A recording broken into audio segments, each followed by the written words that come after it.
From 1920 to 1969, flatheads and Harleys were the main force in American motorcycling. Until I met Candy, the only two things of value in my life were the 1946 flathead my father gave me and the 1917 Navy Luger my grandfather brought home after World War II. I wasn't what you would call an ambitious guy. I usually went with the flow and always took the easy way out. Now, don't get me wrong, I wasn't a weakling in any sense of the word, but I wasn't an outright bully either. I've interacted with a lot of friendly young ladies over the past few years, and I've usually been able to get one of them, who was better, to leave the bar before closing time. However, none of them interested me enough to make me want to start any kind of relationship until I went to Vegas. When I wasn't picking up girls in bars, I was beating my kidneys to death on the top of some digging equipment. It didn't take me long to become familiar with Caterpillar or their competitors' products. I had all the work I could handle, and the money was good. In no time at all, I was able to purchase a small house with a garage for my precious flathead. The Ford F-150 pickup was left outside in the rain, but my baby was left inside all alone. Grandpa's Luger was securely locked in his bedroom gun cabinet, along with a small collection of assorted rifles, shotguns, and bits of black powder. It was a nice little cottage, and I always brought my spoils there to complete my overnight affairs. My crash happened in mid-January. Work was progressing slowly, so a few friends and I took a special flight from Philadelphia to Vegas on a casino flight. I forgot the rule. What happens in Vegas stays in Vegas. Candy was from somewhere south of Huntsville, but north of Birmingham. I couldn't remember the name of this place. I don't know if it was her blonde hair or her beautiful plastic breasts, but I fell in love with her at first sight. The main thing is that she made me feel like the most important person in the world. When I was with Candy, I felt beautiful, smart, and strong. I don't know if it was the booze or the neon lights, but I needed this woman. Without her, my collection would be incomplete. I came home with a new wife and a new tattoo. For the next few months, everything was great. The weather warmed up and Candy and I started riding every weekend. Of course, I spent more time maintaining the flathead than riding it, but that was the joy. I was just starting to feel comfortable with my new acquisition when things started to go wrong. The pig pen was not the best place for a woman like Candy, but I was confident in my ability to take care of her. I had been down this road several times and had a good idea of what to expect. I felt like we could have a good time if I kept my cool and was willing to walk away when things got really bad. For the first 2 hours, everything was fine, and then a problem appeared in the form of a hairy giant named Butter. Candy danced with Butter a few times, and I thought she was getting a little too friendly. Candy loved to flirt, but this was not the place for it. I tried to control my drinking and was still sober enough to know that there was no way in hell I could handle this monster if things got out of hand. It's time to leave. Candy was having a good time and didn't want to go home. In the end, I had to take her hand and carefully lead her out of the establishment. Of course, my loving wife complains all the time, loud enough for the entire bar to hear. We had just gotten to the truck when someone grabbed my arm. Okay, I know all these cliches. The first thing I noticed was the distorted voices coming from the speakers and the constant ding-ding sounds alerting people to this or that incident. All this was in place. Vomit green walls and fluorescent lamps. I was alone in this damn room, and I was in pain. Sunlight, penetrating through the window, told me it was daytime. That's when I remembered everything. Sometimes I am amazed at my own intelligence. I quickly came to the conclusion that I had done something stupid and ended up getting punched in the face. And I also wanted to go to the toilet. Using my superior deduction skills, I found the call button at the head of the bed. "Oh, I see you are already awake, Mr. Tyrell. It's nice to have you back in the real world. How are you feeling?" Nurse Gleason looked like a typical hospital worker straight out of a television sitcom. She wasn't old-fashioned, but she didn't try too hard to go the other way either. "I have a feeling that you will be very, very angry with me if I don't get the duck as soon as possible." My angel of mercy coped with her task as if she had done it 1,000 times before, and I am sure that it was so. Where the hell is my wife? She and her gentleman friend went home a few hours ago. We didn't expect you to wake up earlier than today. What kind of gentleman friend? She gave me a slightly curious look. A big guy who looks like a biker. Gentleman friend? He should be in jail. Why the hell does Candy go home or anywhere with him? 3 hours later, my loving wife appeared, accompanied by her boyfriend. Butter stood quietly in the doorway while I endured my wife's outpouring for almost 5 minutes. I really didn't hear a word she said. Finally, she stopped to catch her breath. What is he doing here? Why isn't he still in prison? And what are you doing with it? It was then that I realized that Candy's brain was not nearly as developed as her body. 3 questions in a row was more than she could handle. She was so caught up in apologizing for causing the problem that she didn't think of anything else. She stood upset. Let's start all over again. Why isn't he in jail? Butter avoided looking me in the eyes. Candy was finally able to string a few words together. The police said they couldn't arrest him until we pressed charges. They said you started the fight. What the hell do you mean? Yes, but he didn't know that I was your wife. Butter thought you pulled me out of the pigsty against my will. He tried to protect me from you. When he tried to stop you, you hit him. Is that what you told the police? Well, yes. It was the truth, and I couldn't lie to them. You mean he can get away with it? Couldn't you have at least charged him with excessive force? Candy just looked at me with a puzzled expression on her face and nodded. I'm sorry, dude. I didn't know she was your wife. I'll make it up to you, I promise. Butter seemed to feel obligated to explain his actions. How the hell are you going to make it up to me? I'm going to take care of you while you recover. You will be able to relax and come to your senses because I will be next to you. It was like a hellish nightmare. I don't want you to care about me or anything else. Please just get the hell out of my life. John, don't make such hasty decisions. Butter has already started helping. He drove your truck back to your house and called you at work to explain that you wouldn't be able to come to work for about 6 weeks. Was he in my house? I asked. Yes. In fact, he's going to live there until you get better. Isn't this prudent? No, that's not true. I want him out of my house and out of my life.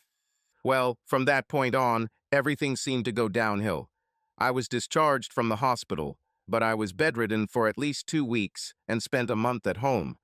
Candy received a sheet with instructions on how to change the dressings and several prescriptions, mostly for pain medications. For the first couple of days, Candy gave me a lot of painkillers and sleeping pills. It was all a blur, but I remember that we laughed a lot. After a while, I realized that I needed to get my thoughts in order. Candy constantly came and fed me soup and pills. Butter just stood in the doorway and smiled. I started putting away all the pills I didn't swallow and started taking the high-dose Tylenol I had in my medicine cabinet because there were virtually no side effects. I could tell from the pill bottles next to the bed that Candy had given me more than double the dose of painkillers and sleeping pills. For most of the day and every evening, there was no sign of Candy or Butter. They returned staggering after midnight and whispered loudly to each other so as not to wake me. Of course, by this time my feelings had returned to normal, although my body had not yet. I spent days running through all possible scenarios in my head. Something needed to be done, but I had no idea what. When Candy and Butter were home, I acted as if I was still under the influence of drugs. They kept giving them to me, but later I spit them out. Candy and Butter had no idea that I could even function. It was about noon when Butter entered the room with a bowl of soup. I felt nauseous from eating soup all the time, but I didn't think that was a good reason to complain. I played dumb and saw him smirk slightly. Where is Candy? She does her hair and manicures. He put the soup on the bedside table. Are you going to leave soon, Butter? Why on earth would I want to leave? Well, I'm going to get better and thought you might want to get on with your life. This made Butter laugh. This is my life, bro. Why should I want to leave such an ideal environment? It's a great little house and your wife is great.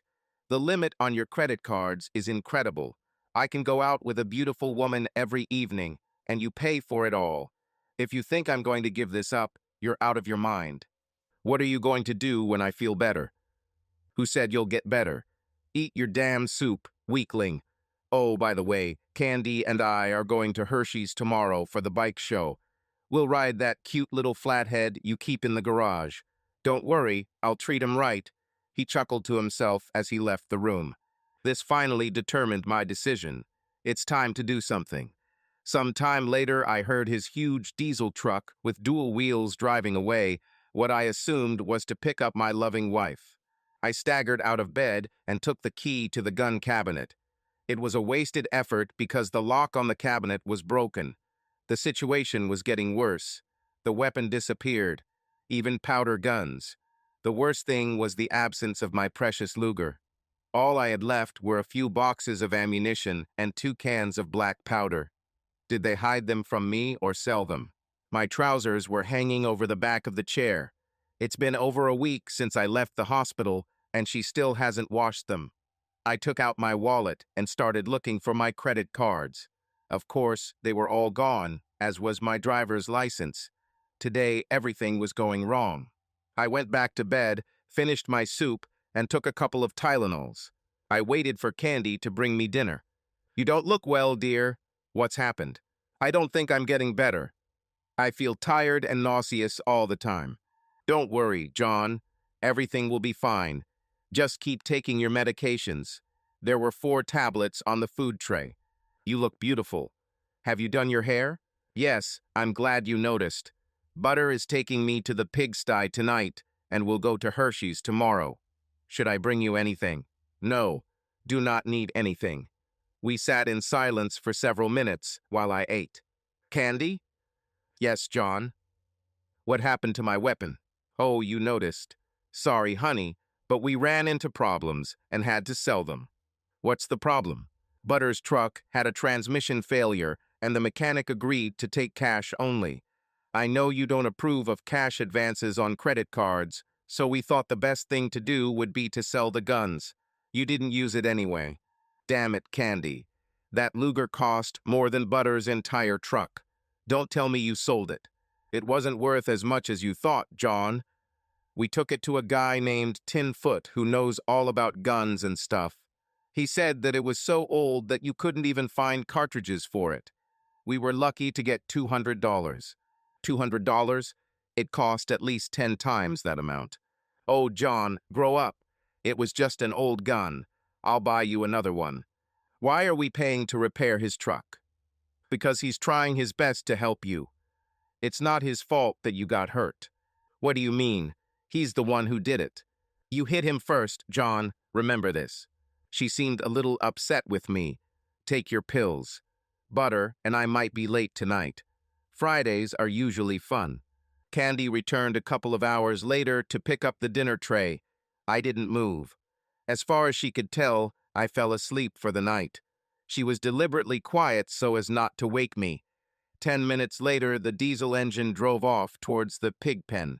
I figured I had about 6 hours to spare.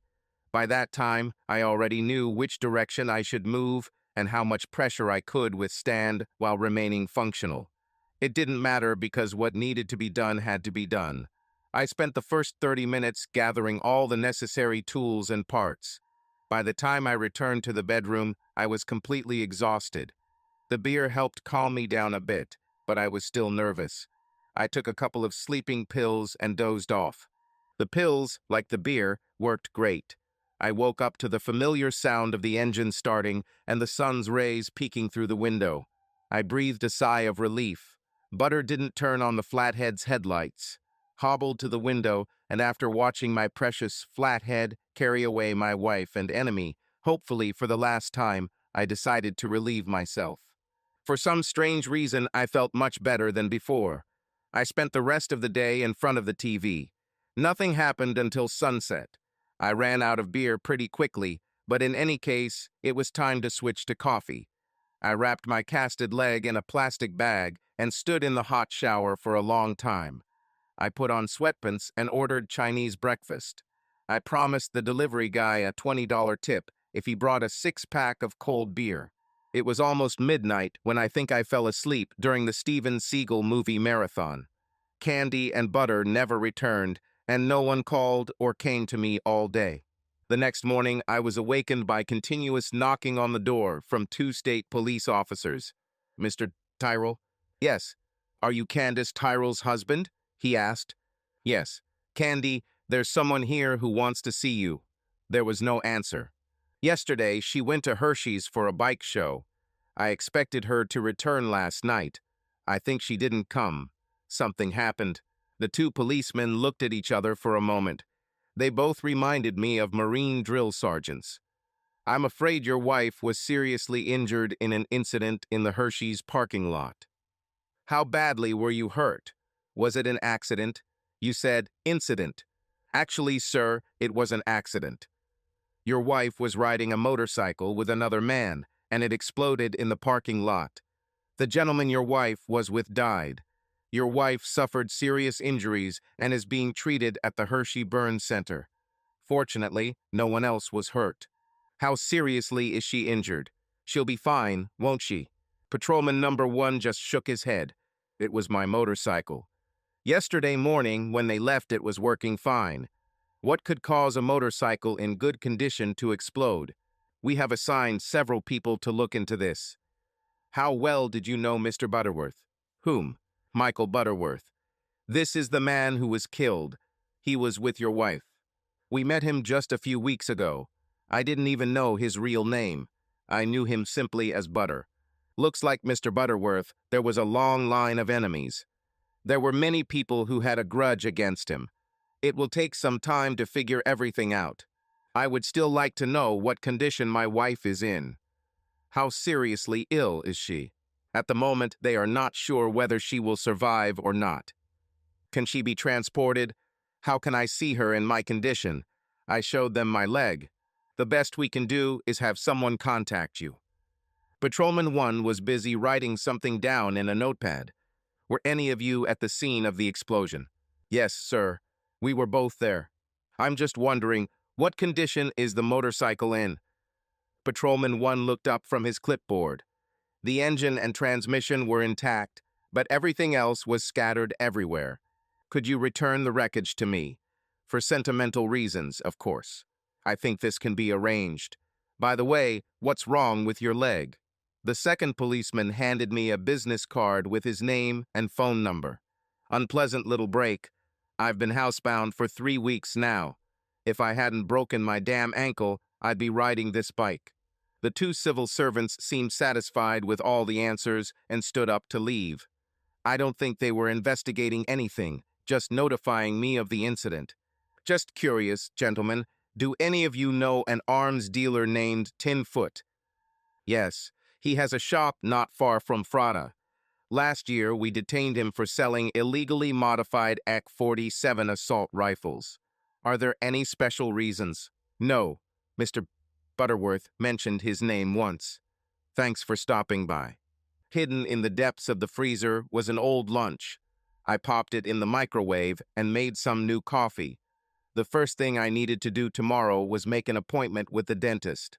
After that, I had to undergo an examination to remove the cast from my leg. I was going to be very busy for the next few months. Finding the parts I would need to restore the flathead would be task number 1.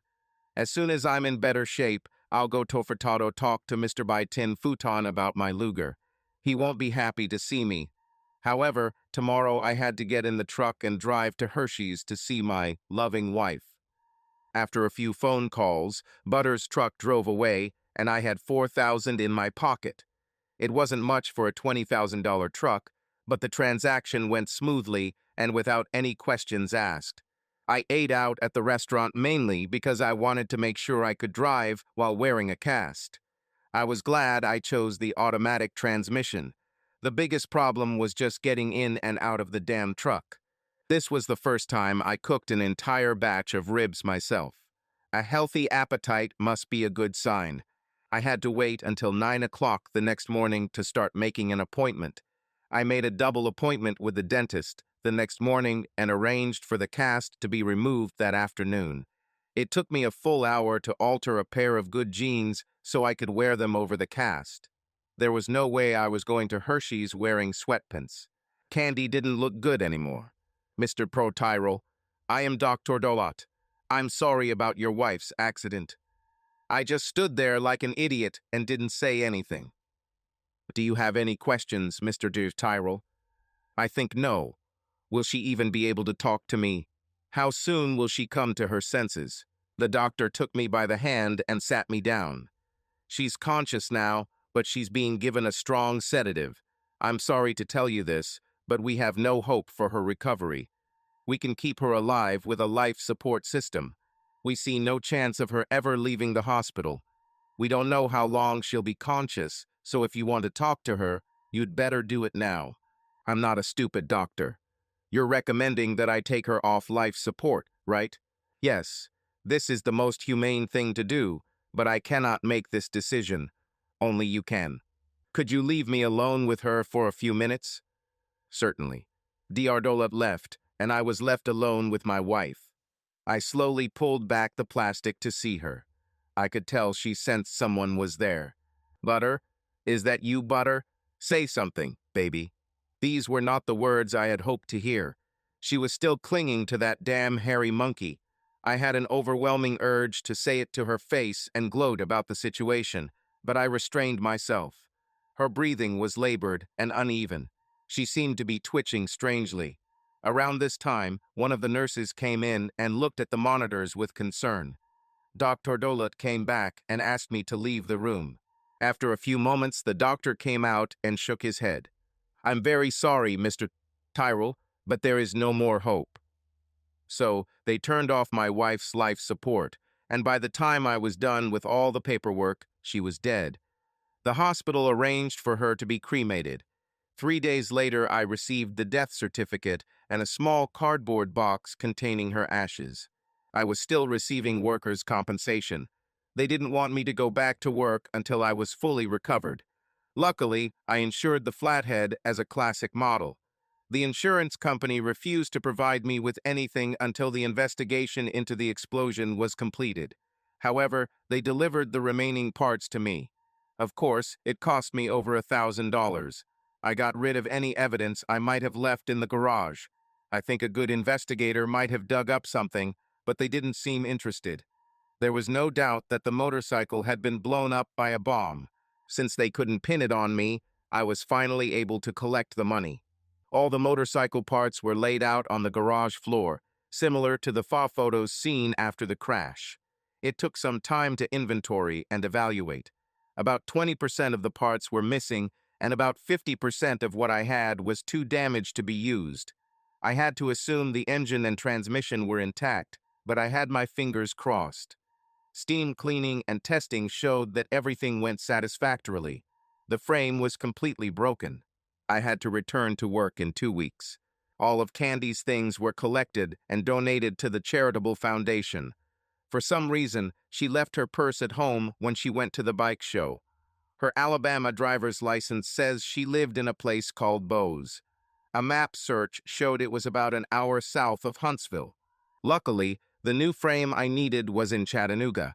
It would have been easier to just mail it, but I quickly decided I needed to take a road trip. I decided to pick up the frame in Tennessee and then head to Bose to deliver Candy's ashes to her family.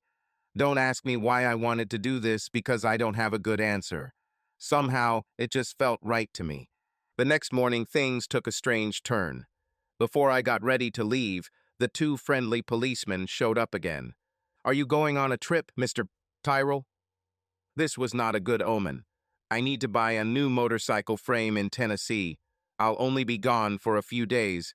Is it important? No, not at all. We just happened to be nearby and decided to give you the latest news. About what? About the incident that resulted in the death of your wife. The explosion was caused by C4 explosives, which were activated by a remote device. Federal authorities have been able to get a pretty good handle on everything, but they still don't have a suspect. Where the hell did someone get C4 explosives? They both just shrugged. I thanked them for stopping by to see me. 10 minutes later, I was on my way. In about 10 hours, I'll have a new frame. Tomorrow, early in the morning, I will go to Bose to meet my in-laws. All I could think about the whole way was who the hell blew up my wife and why. What happened to my 4 perfect little pipe bombs? I knew damn well the feds wouldn't mistake a black powder explosion for a C4 explosive. Someone must have really had a grudge against old Butter.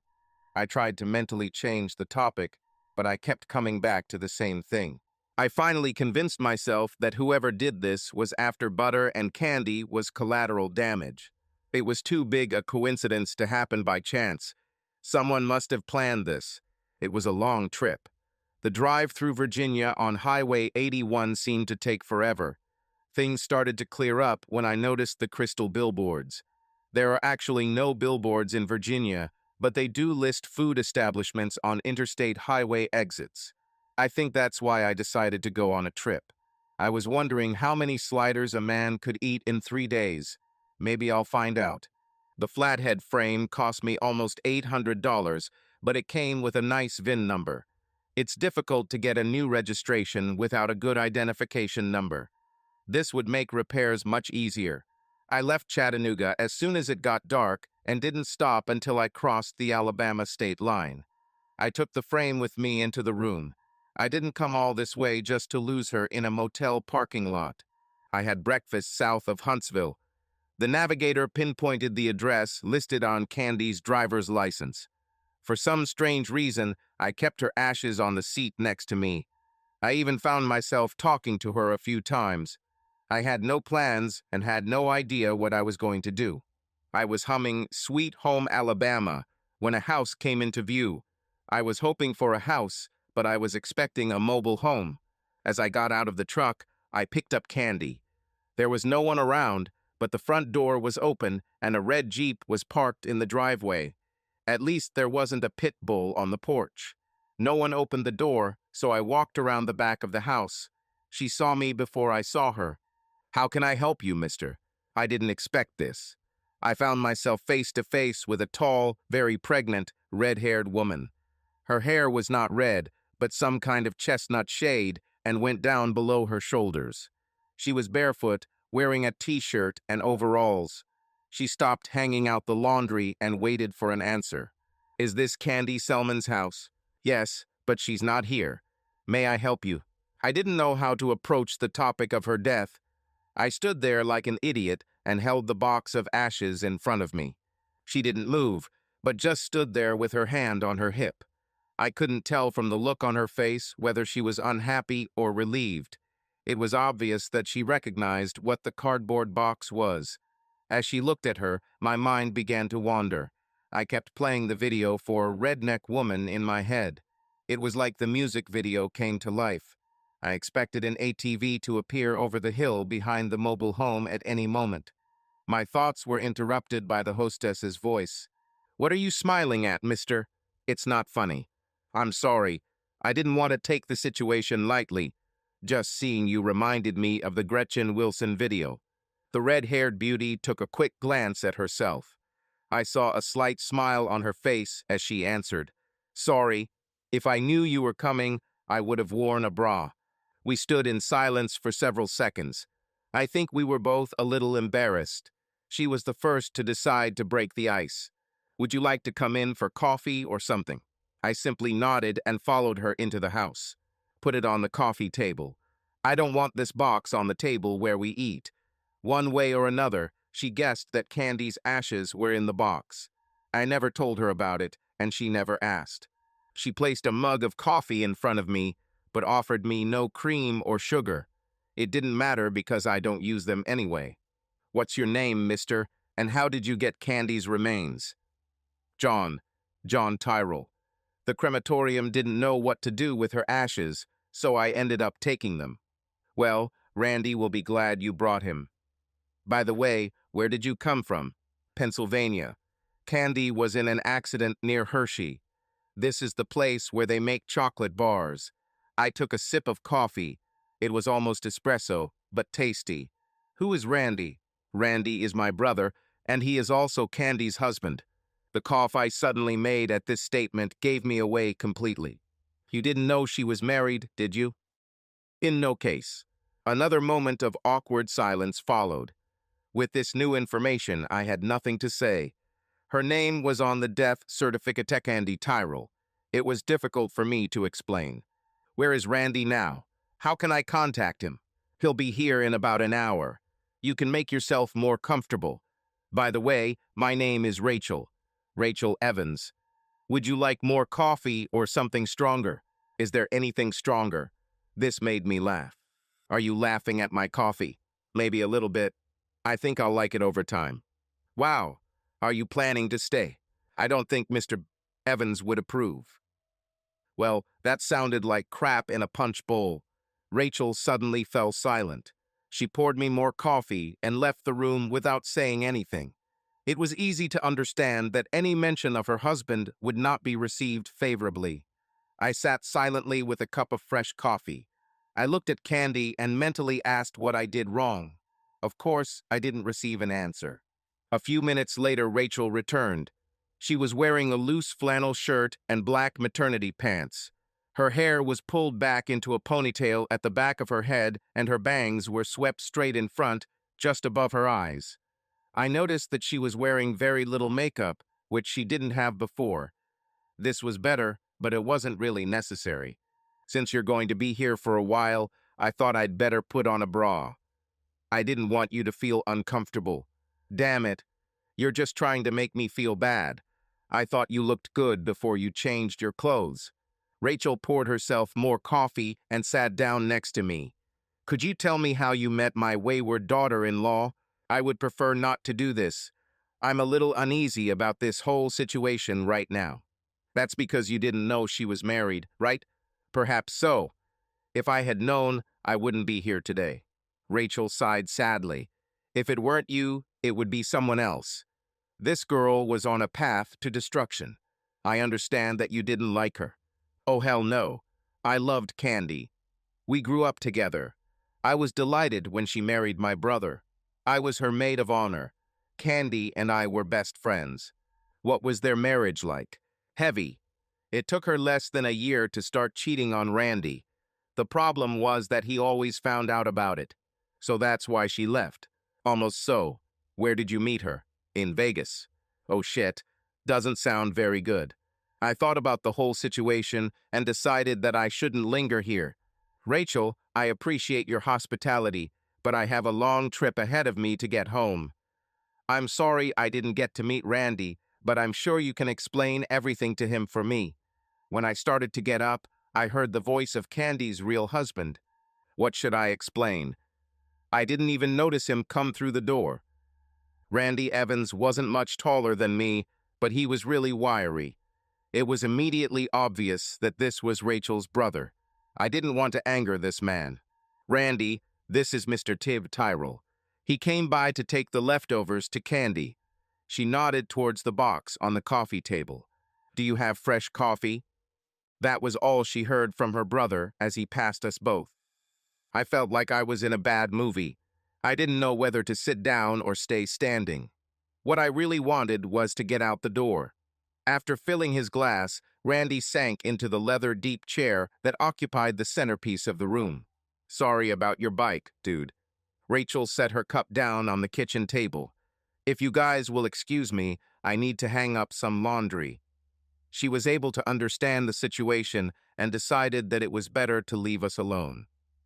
As soon as he made his statement, I realized that there was a lot going on that I knew nothing about. How did he know about my motorcycle? I felt that he was waiting for an answer, but I didn't have one. I thought that Flathead belonged to that big guy who was with my wife. It was only later that I realized what the story really was. You know who I am? Now I know, but I didn't know a month ago. I sat with my elbows on my knees and looked at the floor. Do you have beer? Randy chuckled softly and climbed out of the chair. A few moments later, I had a cold bud in my hand. It wasn't your fault, dude. I realized that you didn't know. I also made inquiries and found out how she set you up. She was a mean bitch, but I loved her. What do you mean, set me up? Well, I don't think she planned it or anything, but she took advantage of the opportunity. She was good at it. I finished my beer and leaned back on the couch. Damn it, I feel so worthless. I never thought it would turn out this way. None of them did this. Rachel returned with a laundry basket on her hip. In a couple of months, it will be a baby. I found myself a little jealous of the lucky guy who would be sharing her bed. Rachel, expensive. Could you make us some grilled cheese sandwiches? I didn't have breakfast. It was a little early for lunch, but I couldn't refuse. Where did you get this frame in the back of the truck? Chattanooga. I was lucky enough to find a frame with a good number. Do you need any more spare parts? Anything specific? Why are you asking? Do you have anything hidden in your backyard? Not in my backyard, but about 15 kilometers from here, I have a good friend with a couple of homeless bikes that are looking for a new home. We can go there if you want. I feel like I owe you for all the trouble I caused. You to nothing you shouldn't, Randy. It was I who set you up. I don't want you to feel obligated to me. I appreciate your suggestion, but don't do it because you feel like you did something wrong. I crashed your motorcycle, boy. He was wonderful, and now I know you didn't deserve it. Aren't you mad at me for being with your wife? I'm upset about what happened, but it's not your fault. You didn't know you were being deceived. If you knew she was married, would you sleep with her? I simply shook my head no when Rachel announced that lunch was ready. Randy noticed me looking at his sister while we were having lunch. I didn't stare at her, but I took the opportunity to admire it all. At the table, we switched from beer to sweet tea. I prefer savory, but drank what was served to be accommodating. After lunch, Randy and I drove to Gadsden. Given the current situation, I was relieved that everything went as well as it did. I ended up with a truckload of parts that would have taken me months to find online. I had no idea how much they cost because Randy picked up the tab. Before we got home, Randy began the third-degree interrogation. John, you seem to have been keeping a very close eye on my sister. What's going on with you? I think it's your fault, Randy. Beautiful women seem to flock to you. I didn't mean to be disrespectful. She's pregnant, John. Did you notice this? This is the first thing I saw. Her husband is undoubtedly a lucky man. Randy was looking out the window, and I barely heard him. He is dead. He died in an Army helicopter crash about 6 months ago. Oh shit. I'm sorry. Was it Iraq or Afghanistan? Neither one nor the other. Fort Campbell, Kentucky. He didn't even go abroad. At least I understood why she seemed upset when I mentioned my husband earlier. What is she going to do? Well, she will stay with me until the baby is born. Beyond that, I have no idea. I needed someone to take care of the house since Candy left, so it worked out for both of us. Before we got back to the house, I stopped and grabbed a tarp to tie my gifts to. Out of sight, out of mind. I couldn't help but think about Rachel and her problem. Randy and I spent the rest of the day drinking beer. He learned about my situation when he first walked into the pigsty. I don't know how he ended up there. Candy and Butter were having a lot of fun at the bar, joking about how I was being cuckolded and how there was nothing I could do about it. I never asked him what he did to avoid being recognized when he was there. Randy's original plan was to blow up Butter's truck outside the house, but when he learned about the Hershey bike show, the plan changed. He had no idea that I had a similar idea. He took away my pathetic homemade bombs, as he called them, and replaced them with C4. That's when he realized that I wasn't sitting idly by like a weakling.